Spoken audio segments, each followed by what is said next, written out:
सावन सोमवार व्रत कथा। सावन सोमवार की कथा के अनुसार अमरपुर नगर में एक धनी व्यापारी रहता था। दूर दूर तक उसका व्यापार फैला हुआ था। नगर में उस व्यापारी का सभी लोग मान सम्मान करते थे। इतना सब कुछ होने पर भी वह व्यापारी अंतर्मन से बहुत दुखी था, क्योंकि उस व्यापारी का कोई पुत्र नहीं था। दिन रात उसे एक ही चिंता सताती रहती थी। उसकी मृत्यु के बाद उसके इतने बड़े व्यापार और धन संपत्ति को कौन संभालेगा। पुत्र पाने की इच्छा से वह व्यापारी प्रति सोमवार भगवान शिव की व्रत पूजा किया करता था। सायंकाल को व्यापारी शिव मंदिर में जाकर भगवान शिव के सामने घी का दीपक जलाया करता था। उस व्यापारी की भक्ति देखकर एक दिन पार्वती ने भगवान शिव से कहा, हे प्राणनाथ, यह व्यापारी आपका सच्चा भक्त है। कितने दिनों से यह सोमवार का व्रत और पूजा नियमित कर रहा है। भगवान आप इस व्यापारी की मनोकामना अवश्य पूर्ण करें। भगवान शिव ने मुस्कुराते हुए कहा, हे पार्वती, इस संसार में सबको उसके कर्म के अनुसार फल की प्राप्ति होती है। प्राणी जैसा कर्म करते हैं उन्हें वैसा ही फल प्राप्त होता है।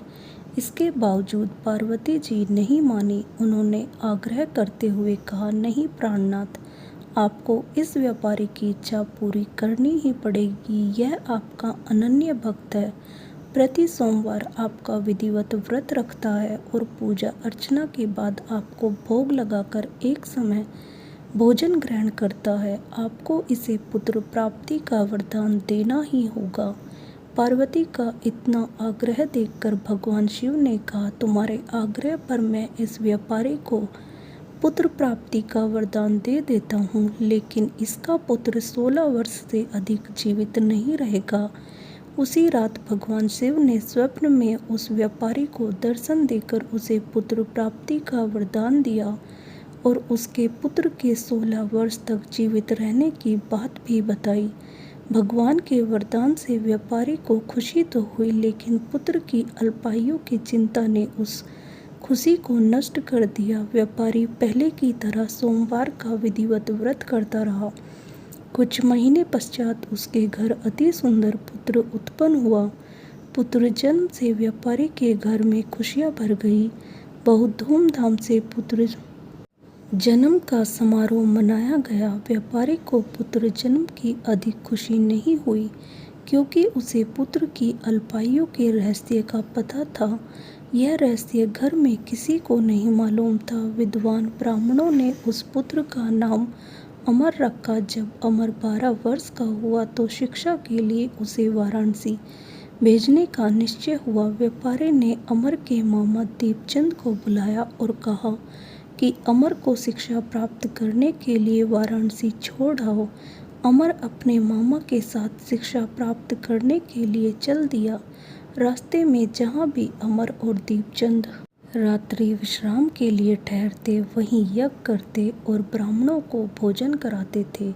लंबी यात्रा के बाद अमर और दीपचंद एक नगर में पहुँचे। उस नगर के राजा की कन्या के विवाह की खुशी में पूरे नगर को सजाया गया था। निश्चित समय पर बारात आ गई, लेकिन वर का पिता अपने बेटे के एक आंख से काने होने के कारण बहुत चिंतित था। उसे इस बात का भय सता रहा था कि राजा को इस बात का पता चलने पर कहीं वह विवाह से इनकार न कर दे, इससे उसकी बदनामी होगी। वर के पिता ने अमर को देखा तो उसके मस्तिष्क में एक विचार आया। उसने सोचा, क्यों ना इस लड़के को दूल्हा बनाकर राजकुमारी से विवाह करा दूं। विवाह के बाद इसको धन देकर विदा कर दूंगा और राजकुमारी को अपने नगर में ले जाऊंगा। वर के पिता ने इसी संबंध में अमर और दीपचंद से बात की। दीपचंद ने धन मिलने के लालच में वर के पिता की बात स्वीकार कर ली। अमर को दूल्हे के वस्त्र पहनाकर राजकुमारी चंद्रिका से विवाह करा दिया गया। राजा ने बहुत सा धन देकर राजकुमारी को विदा किया। अमर जब लौट रहा था तो सच नहीं छिपा सका और उसने राजकुमारी की ओढ़नी पर लिख दिया, राजकुमारी चंद्रिका, तुम्हारा विवाह तो मेरे साथ हुआ था। मैं तो वाराणसी में शिक्षा प्राप्त करने जा रहा हूँ।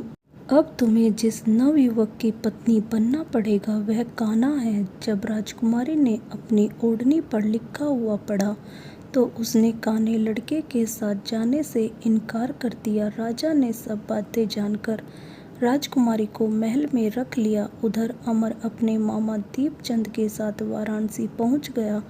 अमर ने गुरुकुल में पढ़ना शुरू कर दिया। जब अमर की आयु 16 वर्ष पूरी हुई तो उसने एक यज्ञ किया। यज्ञ की समाप्ति पर ब्राह्मणों को भोजन कराया और खूब अन्न वस्त्र दान किए।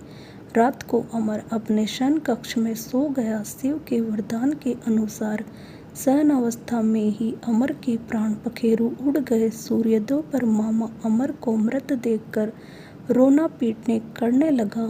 आसपास के लोग भी एकत्र होकर दुख प्रकट करने लगे। मामा के रोने विलाप करने के स्वर समीप से गुजरते हुए भगवान शिव और माता पार्वती ने भी सुने। पार्वती जी ने भगवान से कहा, प्राणनाथ, मुझसे इसके रोने के स्वर सहन नहीं हो रहे। आप इस व्यक्ति के कष्ट अवश्य दूर करें। भगवान शिव ने पार्वती जी के साथ अदृश्य रूप में समीप जाकर अमर को देखा तो पार्वती जी से बोले, पार्वती, यह तो उसी व्यापारी का पुत्र है। मैंने इसे 16 वर्ष की आयु का वरदान दिया था। इसकी आयु तो पूरी हो गई। पार्वती जी ने फिर भगवान शिव से निवेदन किया, हे प्राणनाथ, आप इस लड़के को जीवित करें, नहीं तो इसके माता पिता पुत्र की मृत्यु के कारण रो रो कर अपने प्राणों को त्याग कर देंगे। इस लड़के का पिता तो आपका परम भक्त है, वर्षों से सोमवार का व्रत करते हुए आपको भोग लगा रहा है। पार्वती के आग्रह करने पर भगवान शिव ने उस लड़के को जीवित होने का वरदान दिया और कुछ ही पल में वह जीवित होकर उठ बैठा। शिक्षा समाप्त करके अमर मामा के साथ अपने नगर की ओर चल दिया। दोनों चलते हुए उसी नगर में पहुंचे जहां अमर का विवाह हुआ था। उस नगर में भी अमर ने यज्ञ का आयोजन किया। समीप से गुजरते हुए नगर के राजा ने यज्ञ का आयोजन देखा। राजा ने अमर को तुरंत पहचान लिया। यज्ञ समाप्त होने पर राजा अमर और उसके मामा को महल में ले गया और कुछ दिन उन्हें महल में रखकर बहुत सा धन वस्त्र देकर राजकुमारी के साथ विदा किया। रास्ते में सुरक्षा के लिए राजा ने बहुत से सैनिकों को भी साथ भेजा। दीपचंद ने नगर में पहुंचते ही एक दूत को घर भेजकर अपने आगमन की सूचना भेजी। अपने बेटे अमर के जीवित वापस लौटने की सूचना से व्यापारी बहुत प्रसन्न हुआ। व्यापारी ने अपनी पत्नी के साथ स्वयं को एक कमरे में बंद रखा था। भूखे प्यासे रहकर व्यापारी और उसकी पत्नी बेटे की प्रतीक्षा कर रहे थे। उन्होंने प्रतिज्ञा कर रखी थी कि यदि उन्हें अपने बेटे की मृत्यु का समाचार मिला तो दोनों अपने प्राण त्याग देंगे। व्यापारी अपनी पत्नी और मित्रों के साथ नगर के द्वार पर पहुंचा। अपने बेटे के विवाह का समाचार सुनकर पुत्रवधू राजकुमारी चंद्रिका को देखकर उसकी खुशी का ठिकाना न रहा।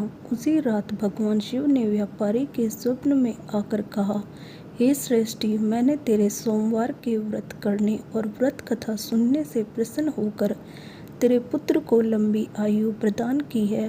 व्यापारी बहुत प्रसन्न हुआ। सोमवार का व्रत करने से व्यापारी के घर में खुशियाँ लौट आई। शास्त्रों में लिखा है कि जो स्त्री पुरुष सोमवार का विधिवत व्रत करते और व्रत कथा सुनते उनकी सभी इच्छाएं पूरी होती है। दोस्तों, आपको यह कहानी कैसी लगी हमें कमेंट कर ज़रूर बताएं। अगर आपको यह कहानी अच्छी लगी तो चैनल को लाइक और सब्सक्राइब करें। धन्यवाद। बोलो हर हर महादेव।